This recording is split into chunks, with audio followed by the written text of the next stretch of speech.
জয় জগন্নাথ। তো আমরা প্রথম দিনই ট্রেন থেকে নেমে চলে এসেছিলাম হোটেল কলিঙ্গতে।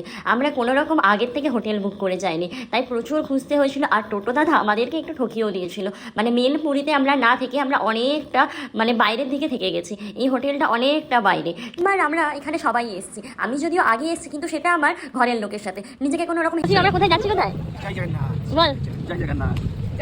জয় জগন্নাথ। জগন্নাথ কি জয় হোক। ইন্ডিয়া মামাই না জয় জগন্নাথ বলে দিলে। জয় জগন্নাথ। তো তোমরা তো দেখলেই, সবাই মিলে আমরা জয় জগন্নাথ বলতে বলতে টোটো থেকে নেমেও পড়েছি। আর টোটো দাদা আমাদেরকে অনেকটা দূরে নামিয়ে দিয়েছিল। আমরা ঠিক করেছিলাম প্রথম দিন পুরীতে পৌঁছেই আমরা প্রথম দিনই জগন্নাথ দর্শনে যাব।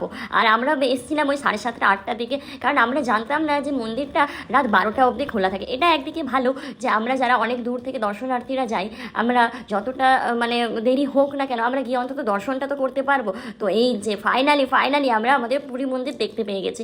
সেই কবে থেকে কত প্ল্যানিং, কত ঝামেলা। আসল কথাটা কি জানো তো, ভগবান যদি চায় তুমি সব পারবে।